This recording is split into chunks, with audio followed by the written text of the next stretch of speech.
Bismillahirrahmanirrahim. Assalamualaikum dear students. Welcome to AZ International Publishing House. Today we are going to discuss Mathematics grade 4 unit number 2, and unit number 2 is about factors and multiples. Today we will revise this unit. I have learned to. आज के इस lecture में आप देखेंगे कि हम recall करते हैं कि पूरे यूनिट में हमने क्या क्या कॉन्सेप्ट सीखे।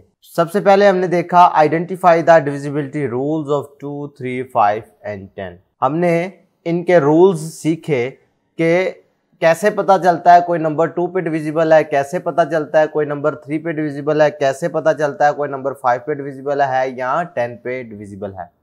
तो सबसे पहले आपको याद होगा कि डिविजिबल का मतलब क्या होता है, कंप्लीटली डिवाइड करना। फॉर एग्जांपल अगर 8 की बात करो तो ये 2 पे कंप्लीटली डिविजिबल है। कंप्लीटली डिविजिबल यानी रिमाइंडर 0 बच रहा है, ठीक है।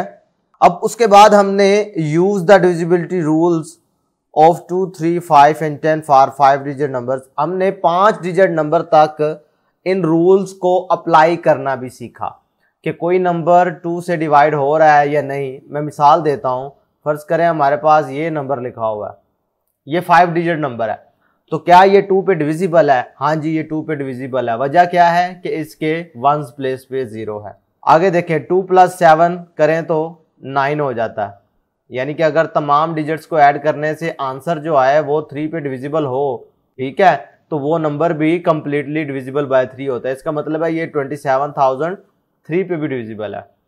5 के लिहाज से अगर देखो तो 5 भी ये कहता है कि वंस प्लेस पर 0 हो या 5 हो तो ये नंबर कंप्लीटली डिविजिबल बाय 5 होगा। इसका मतलब है ये भी ओके है। नेक्स्ट अगर 10 की बात करें तो क्या ये 10 पे डिविजिबल है? उसके लिए भी हमने रूल यही सीखा था कि अगर वंस प्लेस पे 0 हो तो ये 10 पे भी कंप्लीटली डिविजिबल होता है।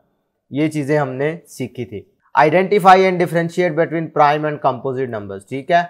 तो ये हमने सीखा था कि ऐसे नंबर जिनके सिर्फ और सिर्फ 2 डिवाइजर्स होते हैं, ठीक है, यानी 1 और इटसेल्फ। भाई एक तो उन्हें 1 डिवाइड करता है और एक वो नंबर खुद ही अपने आप को डिवाइड करते हैं, उनको हम प्राइम कहते थे। और उसके अलावा अगर ऐसा नंबर जिसके 2 से ज्यादा डिवाइजर्स होते हैं उनको कंपोजिट नंबर कहते हैं। आसान लफ्जों में कहूँ तो जो प्राइम नहीं होते वो कंपोजिट होते हैं। क्लियर है?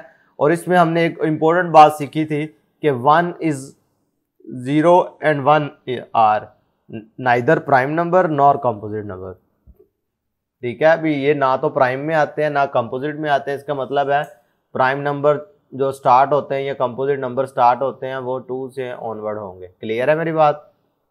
ओके। नेक्स्ट उसके बाद हमने पढ़ा था कि factors of numbers up to 50। Factors क्या होते हैं? ऐसे डिवाइजर जो किसी नंबर को कंप्लीटली डिवाइड करते हैं वो उसके फैक्टर कहलाते हैं। फिर हमने मल्टीपल्स 1 डिजिट नंबर तक हमने फाइंड करना सीखा।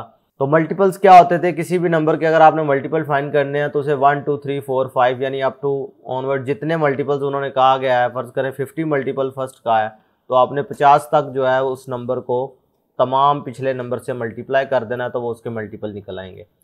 इसी तरीके से हमने सीखा find the difference between factors and multiples. ये भी हमने सीखा कि फैक्टर्स और मल्टीपल्स एक जैसा कॉन्सेप्ट नहीं है, डिफरेंट होते हैं। फैक्टर्स वो नंबर होते हैं जो इनको कंप्लीटली डिवाइड करते हैं और ये फाइनाइट होते हैं, ये इनफाइनाइट होते हैं, और ये मल्टीप्लिकेशन से हासिल होते हैं, ये डिवीजन करने से हासिल होते हैं। तो ये कुछ फ़र्क हमने पढ़े थे इनमें।